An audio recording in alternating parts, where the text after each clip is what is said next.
Alright team, let's talk about a place that has captured the imagination of adventurers for centuries. I'm talking about Egypt.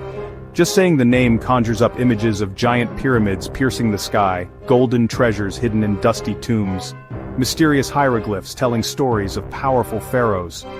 This is a land built on secrets, a civilization so advanced and so ancient that it almost feels like science fiction. For thousands of years, these secrets were buried under tons of sand, waiting for someone with a shovel and a sense of adventure to bring them back into the light. It's the ultimate treasure map, and the treasures are the stories of a lost world. The pull of ancient Egypt is undeniable. It's a real-life mystery novel, and every new discovery is like turning a new page. We think we have it all figured out, and then a new tomb is found or a new papyrus is translated, revealing something that changes everything we thought we knew. It's a place where history isn't just something you read about in a book, it's something you can touch, see, and feel. Walking through the Valley of the Kings, you can almost hear the whispers of the past echoing off the canyon walls. It's an explorer's dream, a place where the next big find could be just around the corner, waiting to rewrite history forever. Think about the sheer scale of what they accomplished. We're talking about a civilization that rose from the banks of a river, and built monuments that have stood for more than 4,000 years. This journey we're about to take is a deep dive into that world. We're going to peel back the layers of time to uncover the shocking secrets of the pharaohs. From the life-giving waters of the Nile, to the dark, treasure-filled chambers of forgotten tombs, we are going on an expedition into the heart of ancient Egypt. So grab your gear and a healthy dose of curiosity. The adventure is just getting started, and trust me, you won't want to miss what we find. You can't talk about ancient Egypt without talking about the Nile. It's that simple. This incredible river was the heart, the soul, and the lifeblood of the entire civilization. Imagine a vast, scorching desert, a place where almost nothing can grow. Now picture a massive river flowing right through the middle of it, creating a ribbon of green, fertile land. That was the Nile. It was more than just a source of water. It was a gift from the gods, the foundation upon which one of the world's greatest empires was built. Every year, like clockwork, the Nile would flood its banks. This wasn't a destructive flood, but a life-giving one. It brought rich black silt from the mountains of Africa and deposited it along the river valley. This silt acted as a natural fertilizer, creating incredibly fertile soil that was perfect for farming. The Egyptians called this black land Kemet, wheat for bread, barley for beer, flax for making linen clothes. The river's predictable cycle gave their lives a rhythm, dictating when they would plant, when they would harvest. The Nile was also Egypt's main highway. In a land with no paved roads, boats were the fastest and easiest way to travel. They used the river to transport everything. Massive stone blocks from quarries in the south to build pyramids in the north, grain from farms to storehouses in the cities, armies to defend the kingdom's borders. The current flowed north so they could float downstream easily. To go south, they just had to raise their sails and let the prevailing winds push them upstream. This control over the river allowed the pharaohs to unify the kingdom and project their power. Life revolved entirely around the river.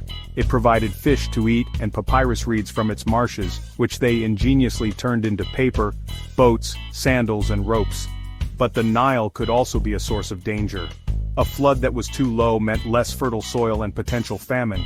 A flood that was too high could wipe out villages and destroy crops. The ancient Egyptians learned to respect the river's power, worshipping gods they believed controlled its flow. In every sense, the story of ancient Egypt is the story of the Nile. It was the source of their prosperity, their power, and their very existence. Ancient Egypt wasn't just built with stones and mud, it was forged by the will of its incredible rulers.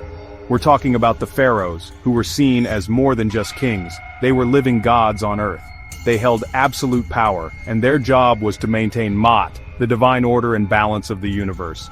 Let's start with a powerhouse, Ramesses the Great, also known as Ramesses II. This guy was the rock star of the New Kingdom. He ruled for an astonishing 66 years, and was a master of propaganda. He built more temples, statues, and monuments to himself than any other pharaoh, ensuring his name would never be forgotten. His face is carved onto colossal statues all over Egypt, most famously at the Abu Simbel temples. He was also a formidable warrior, leading his armies into battle against the Hittites at the Battle of Kadesh. Then you have Hatshepsut, a woman who defied tradition to become one of Egypt's most successful pharaohs. Originally the regent for her young stepson, she wasn't content to stay in the shadows. She declared herself pharaoh, and ruled for over 2 decades, often depicted in statues with a male body and a ceremonial false beard to legitimize her reign. Instead of waging wars, she focused on peace and prosperity, launching massive trade expeditions to the land of Punt that brought back incredible riches like incense, ebony, and exotic animals. And of course, we can't forget Cleopatra VII, the last pharaoh of Egypt. She was a brilliant and cunning ruler who spoke multiple languages and was a savvy politician. Living in a time when the Roman Empire was on the rise, she knew Egypt's survival depended on powerful alliances. She famously aligned herself with 2 of Rome's most powerful men, Julius Caesar and Mark Antony. Cleopatra fought desperately to keep Egypt independent, but her story ends in tragedy. Her death marked the end of the pharaohs and the beginning of Egypt as a Roman province. She remains one of history's most fascinating and misunderstood figures. Ramesses II defined what it meant to be a pharaoh: powerful, immortal, and unforgettable. Of all the pharaohs, one name stands out above the rest, not for what he did in life, but for what he left behind in death.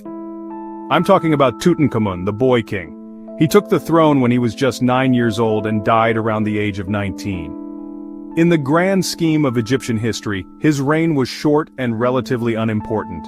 He reversed the radical religious reforms of his father Akhenaten and moved the capital back to Thebes. But had it not been for a man named Howard Carter in 1922, King Tut's name might have been lost to history forever. For centuries, treasure hunters and archaeologists scoured the Valley of the Kings.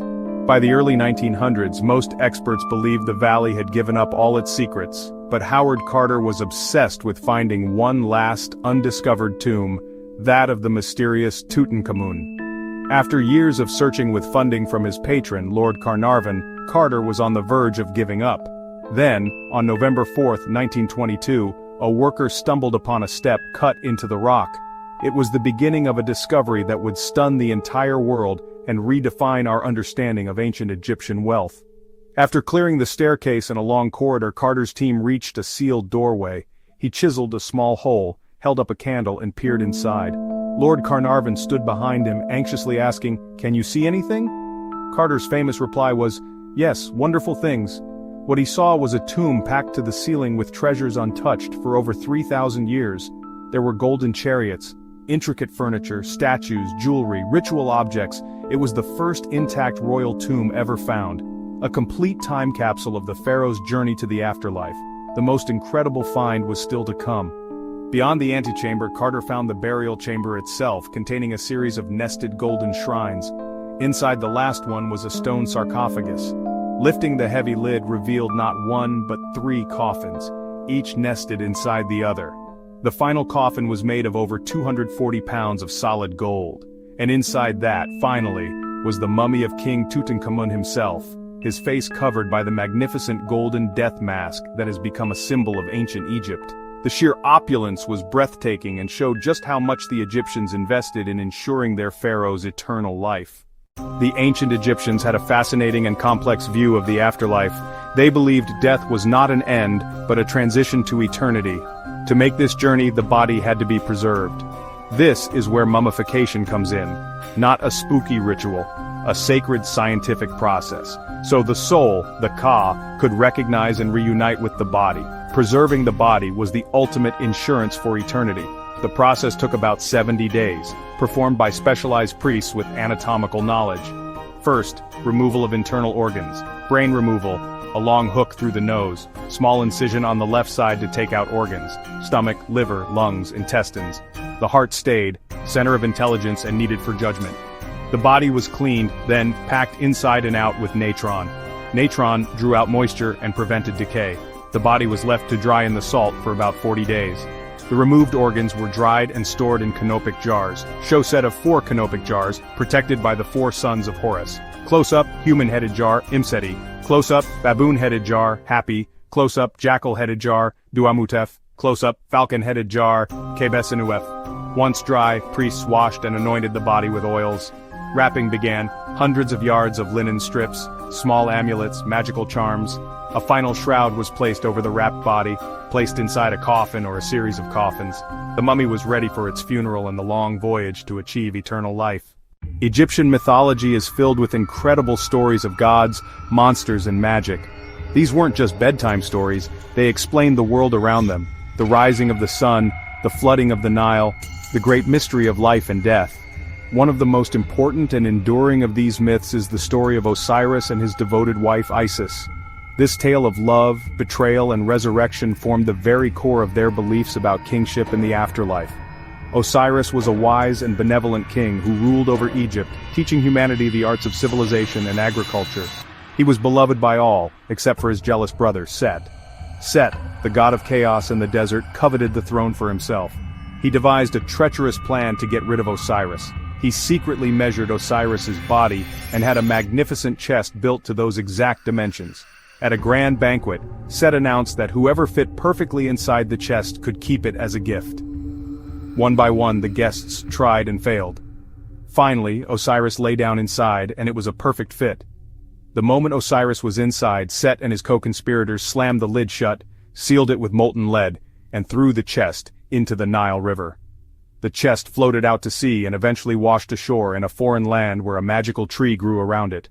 The heartbroken Isis, Osiris's wife and a powerful sorceress, searched tirelessly for her husband. She eventually found the chest, brought it back to Egypt, and used her magic to bring Osiris back to life long enough to conceive a son, Horus. But her victory was short-lived.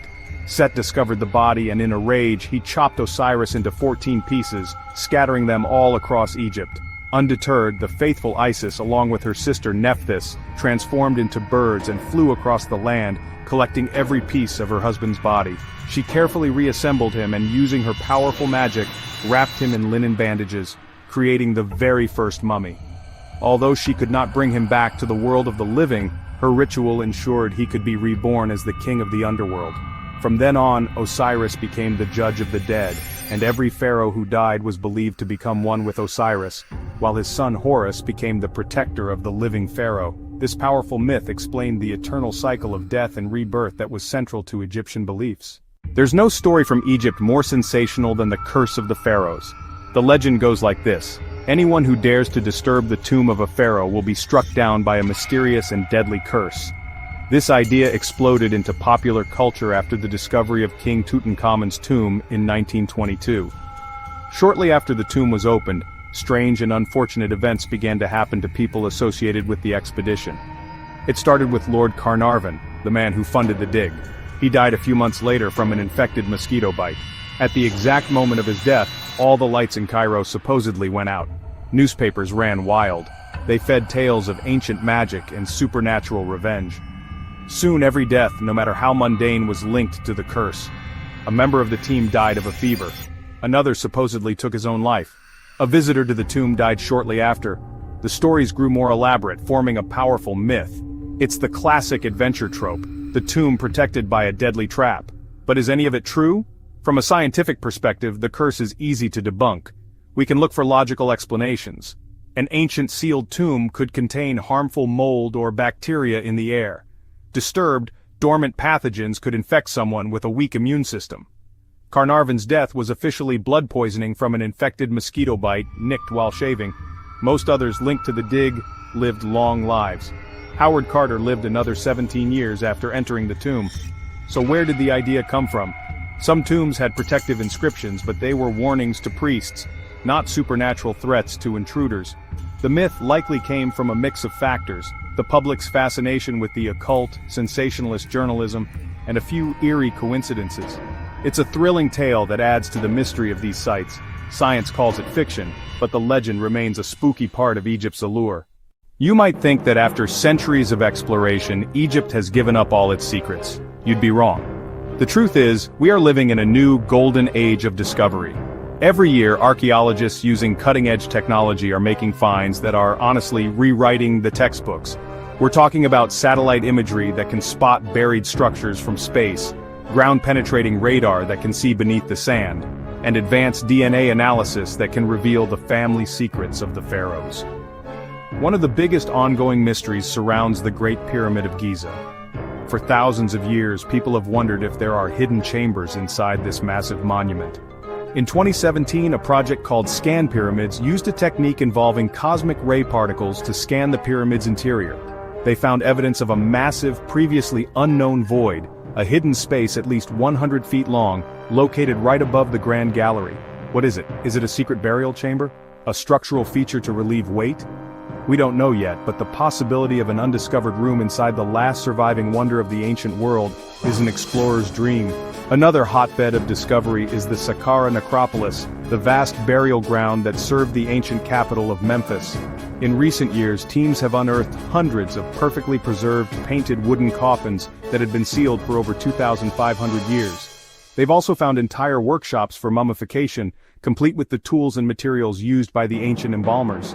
These finds give us an unprecedented look into the funerary industry of ancient Egypt, showing us not just how the royals were buried, but how ordinary, wealthy people prepared for the afterlife. Each coffin opened is a new story waiting to be told. And what about the lost tombs? We found Tutankhamun, but some of the biggest names in Egyptian history are still missing. Where is the final resting place of Cleopatra? Some believe it's in a temple near Alexandria, now submerged beneath the sea. Where is the tomb of Imhotep, the genius architect of the first pyramid? His tomb is thought to be hidden somewhere at Saqqara, and finding it would be a discovery on par with King Tut's. These enduring mysteries ensure that Egypt will continue to be a frontier for exploration for generations to come. The next great discovery is out there just waiting to be found.